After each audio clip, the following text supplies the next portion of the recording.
महाराष्ट्र के deputy speaker 16 बागी विधायकों को आज नोटिस भेज सकते हैं। जवाब देने के लिए एक शर्त यह भी होगी कि उनको विधानसभा आना होगा। शिंदे गुट के 16 बागी विधायकों को डिप्टी स्पीकर की तरफ से नोटिस थमाया जाएगा। उनको 26 जून की शाम 5 बजे तक जवाब देना होगा। विधायकों से कहा जाएगा कि वो विधानसभा में मौजूद रहें। इससे पहले शिवसेना की अर्जी को डिप्टी स्पीकर ने मंजूर कर लिया था। शिवसेना ने इन विधायकों को अयोग्य ठहराने की मांग की थी। शिंदे गुट पहले ही खुद स्पीकर नरहरी जिरवाल के खिलाफ अविश्वास प्रस्ताव का नोटिस दे चुका है और कह चुका है कि डिप्टी स्पीकर कोई भी बड़ा फैसला नहीं कर सकते। लेकिन शिवसेना इसको लेकर भी अपना तर्क दे रही है। उनका कहना है कि डिप्टी स्पीकर के खिलाफ दिया गया नोटिस ही गैर कानूनी है। आज उद्धव ठाकरे पार्टी की राष्ट्रीय कार्यकारिणी की बैठक करेंगे। दोपहर 1 बजे यह बैठक होगी। इसमें बागी खेमे को लेकर शिवसेना का सख्त रुख सामने आ सकता है। इसके बाद शाम 6:30 बजे आदित्य ठाकरे एक जनसभा को संबोधित करेंगे। रविवार को 11 बजे आदित्य ठाकरे सांता क्रूज में युवा शिव सैनिकों की एक सभा को संबोधित करेंगे। सबका मकसद एक ही है, बागी विधायकों के खिलाफ माहौल बनाना। एक दिन पहले उद्धव ठाकरे सीएम की कुर्सी छोड़ने जैसी नरम भाषा अपना रहे थे, लेकिन अब वो सख्त रुख दिखा रहे हैं। बीजेपी भी तेजी से महाराष्ट्र के सियासी संकट पर रणनीति बना रही है। देवेंद्र फडणवीस आज सहयोगी दलों के साथ महाराष्ट्र के ताजा घटनाक्रम पर बैठक करने वाले हैं। आज ही सहयोगी दल के रामदास आठवले देवेंद्र फडणवीस से मिलने वाले हैं। बीजेपी अपनी भूमिका निभाने को तैयार दिखती है। उधर शिवसेना भी अब बीजेपी को लेकर तल्ख है।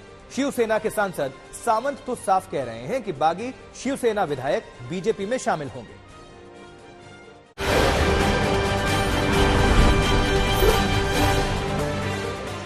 एकनाथ शिंदे की बगावत के बीच मुख्यमंत्री उद्धव ठाकरे के निवास पर बड़ी बैठक हुई। इस बैठक में एनसीपी प्रमुख शरद पवार, डिप्टी सीएम अजित पवार, प्रफुल्ल पटेल मौजूद रहे। शिवसेना नेता संजय राउत भी इस बैठक में मौजूद रहे। उधर महाराष्ट्र में चल रही सियासी गहमागहमी के बीच शिवसेना ने आज दोपहर 1 बजे राष्ट्रीय कार्यकारिणी की बैठक बुलाई। इस दौरान राज्य में मौजूदा हालात पर चर्चा होगी। महाराष्ट्र के मुख्यमंत्री उद्धव ठाकरे ने बागी विधायकों पर करारा प्रहार किया। पार्टी नेताओं की बैठक में उद्धव ठाकरे ने कहा कि मैंने सीएम आवास छोड़ा है, लेकिन लड़ाई नहीं। सत्ता को लेकर मुझे कोई लालच नहीं। मुझ में अब भी लड़ने की इच्छा शक्ति है। जिस तरह से बगावत हुई वो सही नहीं है। मैं बागियों को चुनौती देता हूं कि वो ठाकरे और शिवसेना के नाम का इस्तेमाल किए बिना कुछ नहीं कर सकते। कुछ लोग कह रहे हैं कि पार्टी में बगावत की वजह मैं ही हूँ। आखिर मैं अपनी ही पार्टी में बगावत क्यों करवाऊंगा।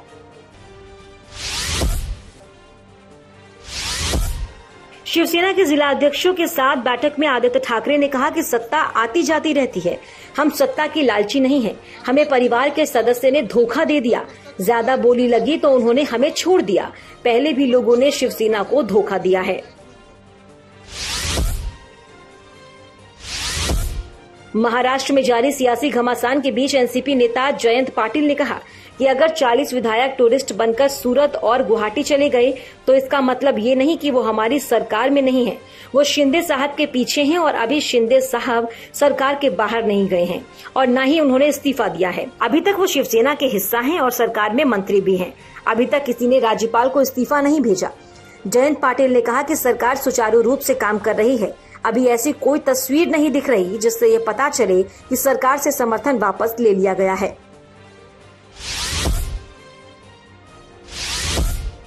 शिवसेना सांसद प्रियंका चतुर्वेदी ने आज तक से कहा कि असली शिवसेना वही है जो उद्धव ठाकरे की है। एकनाथ शिंदे के पास 38 शिवसेना विधायक होने के सवाल पर प्रियंका चतुर्वेदी ने कहा कि उनके पास कितने विधायक हैं, इस बारे में वो बार बार नंबर बदल रहे हैं।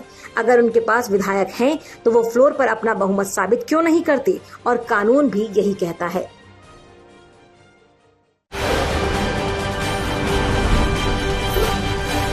महाराष्ट्र की सियासी लड़ाई के बीच शिंदे गुट ने एक और बड़ा दांव खेला है। एकनाथ शिंदे गुट ने डिप्टी स्पीकर नरहरी जिरवाल को हटाने की मुहिम छेड़ दी है। शिंदे और उनके समर्थकों का कहना है कि डिप्टी स्पीकर ने बिना सलाह लिए उद्धव ठाकरे की टीम के सदस्य को विधानसभा का नेता चुन लिया।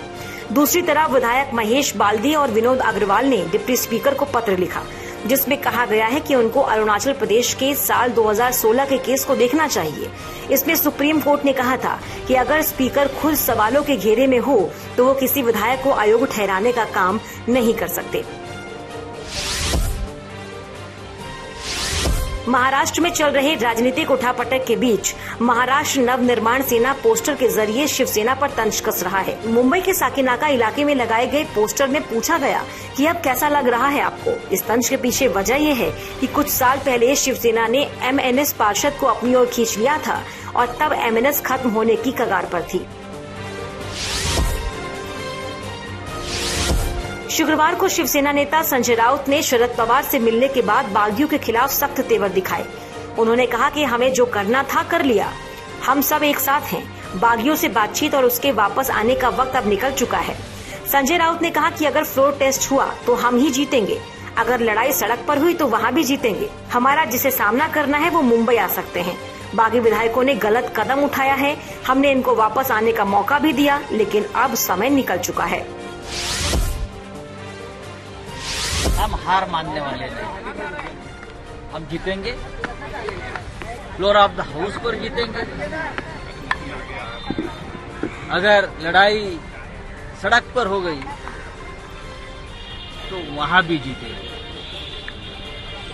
जिसको हमारा सामना करना है मुंबई में आ सकते हैं। बहुत ही गलत कदम उठाया है लोगों ने, उनको हमने मौका भी दिया वापस आने का। अब मुझे लगता है टाइम निकल चुका है, लेकिन पूरी तैयारी है। आप आइए, अब हमारा चैलेंज, आप आइए। महाराष्ट्र से सांसद और केंद्रीय मंत्री रामदास अठावले ने कहा कि उद्धव ठाकरे का समय अब चला गया है। अठावले ने कहा कि उद्धव ठाकरे के पास आखिर में 4 से 5 विधायक रह सकते हैं। बाकी सारे विधायक एकनाथ शिंदे के साथ जाएंगे और एकनाथ शिंदे और बीजेपी की सरकार आएगी। एकनाथ शिंदे जी अगर बीजेपी के पास प्रस्ताव रखते हैं कि वह हम साथ में मिलकर सरकार बनाते हैं, तो ये दोनों मिलेंगे तो मतलब उनकी मेजोरिटी हो जाएगी और सरकार को बन जाएगी। देवेंद्र फडणवीस मुख्यमंत्री बनेंगे और एकनाथ शिंदे जी डिप्टी CM बन सकते हैं, लेकिन उसके लिए एकनाथ शिंदे की तरफ से प्रस्ताव जाना चाहिए। सियासी उठापटक जो हुई है, इसके पीछे किसको जिम्मेदार आप? इसके लिए शिवसेना जिम्मेदार है, उद्धव ठाकरे, संजय राउत जिम्मेदार है।